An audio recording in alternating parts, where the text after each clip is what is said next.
Quando a gente fala sobre resiliência, eu percebo que existe quase que uma nuvem assim na cabeça das pessoas. Cada um imagina a resiliência de um jeito e de uma forma.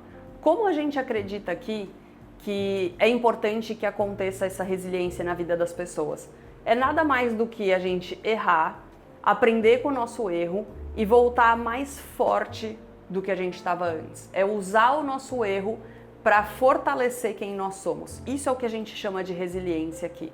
Para lidar com as situações, para continuar seguindo, para não paralisar diante dos desafios. Por quê? Porque se eu não desenvolvo resiliência, eu fico parada no medo. E se eu fico parada no medo, eu perco inúmeras oportunidades na minha vida. O medo, ele literalmente paralisa qualquer pessoa. E se eu me paraliso é porque eu não encontro solução. O objetivo basicamente desse nosso papo é você ensinar o seu filho a errar, a aprender com o erro e mostrar para ele que tá tudo bem errar. Imagina se a gente pegasse todos os erros que aconteceram na nossa vida e apagasse ele da nossa memória. Basicamente a gente ia errar tudo de novo. Então, se o seu filho errou numa prova, se o seu filho errou num esporte, se o seu filho errou com uma pessoa, ele vai pegar aquilo, vai aprender com aquilo e vai entender como que ele agiria novamente numa próxima situação. Esse exercício que está aqui na tela, eu sugiro que também vocês imprimam para ter sempre em mãos, para vocês conseguirem perceber exatamente como agir diante do erro, o que fazer com o erro ao invés de paralisar com o erro, como evoluir com o erro ao invés de paralisar com o erro. Então vocês na primeira coluna vão colocar quais foram os erros que foram identificados, ou você pode ajudar o seu filho a identificar esses erros. Na segunda coluna, você vai colocar quais foram os aprendizados que esse erro trouxe. Então vamos supor, eu gritei com uma pessoa, eu maltratei uma pessoa. Ok, qual foi o aprendizado que isso me trouxe? Eu aprendi que eu posso reagir de formas diferentes diante de determinadas situações. Como eu posso reagir uma próxima vez quando isso acontecer de novo? Ou eu bati numa pessoa, eu bati numa pessoa. Por que eu bati nessa pessoa? Eu bati porque eu não encontrei outra forma de solucionar o problema. Então eu aprendo com este erro e eu crio uma nova forma de agir diante dos meus problemas. Percebe como isso é importante? Por que é tão importante entender esse processo? Por que é tão importante eu aprender, eu escrever, eu colocar esse processo numa folha depois que tiver passado, não no momento que estiver acontecendo, depois. Porque quando eu tô num momento de estresse, quando eu tô num momento de pressão, quando eu tô nervoso, quando eu tô com raiva, quando eu tô angustiado, chateado, toda a minha racionalidade, toda a minha parte da razão, toda a minha parte pensante, ela é sequestrada, ela deixa de existir. Por que o meu cérebro faz isso? Porque no momento que eu tô diante de um desafio, de um estresse, a minha única reação tem que ser lutar ou fugir. Ponto, eu não tenho que ficar raciocinando sobre a melhor forma de lidar com aquele leão que tá ali na minha frente, prestes a me abocanhar. O meu cérebro entende que aquilo é uma ameaça iminente e ele simplesmente age de forma reativa. Então, quando eu pego depois Quando eu pego, depois da situação, essas três colunas e reflito a respeito, é muito mais fácil de eu pensar num comportamento adequado. É muito mais fácil de eu pensar num comportamento adequado, é muito mais fácil eu aprender com os meus erros, usar os meus erros para me fortalecer, ao invés de ficar me punindo com aquilo que eu fiz ou deixei de fazer.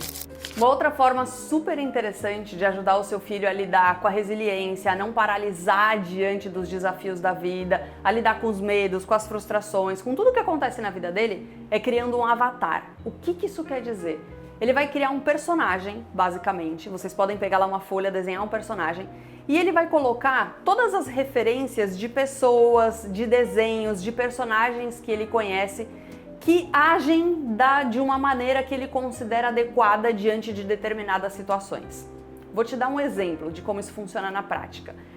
Quando eu era adolescente, eu era extremamente estressada, extremamente agressiva. Enfim, eu fazia bullying com as pessoas e eu não tinha noção do quanto eu machucava as pessoas, enfim. O que eu fiz? Eu peguei o Bob Esponja, que era um personagem que eu amava de coração, amo até hoje, E daí eu peguei os comportamentos dele e falei, é assim que eu quero agir, é assim que eu posso agir no meu dia a dia. Eu aprendi com os meus erros, eu entendi o que aquilo causava nas pessoas e em mim, só que eu precisava de um norte. Tá bom, eu vou mudar como? Com o quê? E daí, na hora que eu tava diante de uma determinada situação, eu já pensava, tá, como que o Bob Esponja reagiria aqui?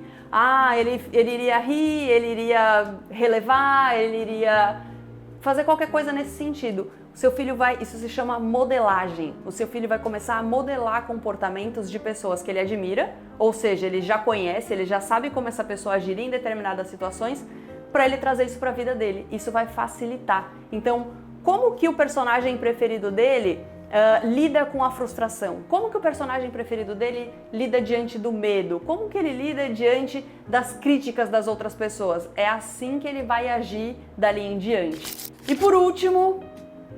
Ai meu Deus, é que eu gosto de todos. E por último, a técnica dos 5 mandamentos. Vão ajudar o seu filho a recuperar a parte racional, a razão. Lembra do que eu falei ali, que essa parte da razão é sequestrada? De uma forma mais rápida para ele conseguir agir de acordo com a conduta que ele deseja em determinada situação. Então, o que são os 5 mandamentos? Sabe quando você tem lá nas empresas, quando eles criam cultura? Como é que eles criam cultura? A partir do que eles criam cultura? A partir de valores. Então, esses 5 mandamentos vão ser os valores do seu filho, dos quais ele vai saber exatamente como ele tem que se referir a ele, o que ele tem que falar para ele mesmo diante de uma determinada situação. Eu vou te dar aqui alguns exemplos e a gente vai fazendo isso na prática. Esses são alguns exemplos dos 10 mandamentos da nossa empresa. Então, todo mundo que entra na nossa empresa respira esses 10 mandamentos, porque diante de uma situação de dificuldade ou de uma situação em que você não sabe exatamente como agir, você vai consultar os 10 mandamentos e aquilo vai te dar uma luz. Por exemplo, no nosso, a gente tem uma série deles. Alguns que eu gosto muito e que de repente se aplicam para a vida do seu filho, você pode copiar ou você pode fazer os seus. Por exemplo, somos destemidos. Se for difícil, nós fazemos. Se parecer impossível, é só porque ainda não tentamos de todas as formas. Tamo juntos sempre. Quem pensa junto, pensa melhor. E é reunindo pessoas divergentes que encontramos as melhores soluções. Sempre dá. Somos otimistas e fazemos o nosso melhor na condição que temos, enquanto não temos condições melhores para fazer melhor ainda. Quando a vida joga limões, fazemos limonadas. A gente usa a nossa energia para encontrar solução e não para lamentar ou apontar culpados. Não somos apegados ao erro. Erramos rápido, aprendemos com agilidade e construímos o caminho caminhando. Que as ações confirmem as palavras. Somos exemplo, íntegros, congruentes, comprometidos com a verdade. Enfim, você pode criar os mandamentos que vocês têm. Enfim, vocês podem criar aí quantos mandamentos, sugiro que sejam 5 para o seu filho conseguir lembrar deles, né? Mas quantos mandamentos e direcionados àquilo que ele tem mais dificuldade. Então, se por exemplo, o seu filho ele paralisa muito diante das coisas ou ele fica esperando as condições perfeitas para poder fazer alguma coisa, aí usa aquele fazemos o nosso melhor enquanto não temos condições melhores para fazer melhor ainda. Cada um vai ter uma necessidade específica, mas isso é como se fosse um guia que ele vai se enraizando. Tudo que a gente faz com frequência ao longo de toda a nossa vida se torna um hábito e aquele hábito se torna a nossa personalidade. Isso tudo vai enraizando e vai se tornando uma forma de pensar, consequentemente uma forma de agir do seu filho. Aplique tudo isso que você aprendeu aqui no dia a dia, tenha persistência. Mudar não é algo que acontece da noite para o dia. Mudar uma percepção sobre si, mudar um comportamento, a gente precisa ter paciência, a gente precisa ter tolerância. É como se você, por exemplo, mudasse a gaveta de meia de lugar, a sua meia de gaveta. Você iria puxar a gaveta antiga várias vezes até que o seu cérebro fixasse que ela está num lugar novo. Tenha paciência e tenha persistência, porque não tem pílula mágica, não tem a receita de bolo. É fazer, é continuar, é persistir, até que o seu filho crie um novo padrão de comportamento.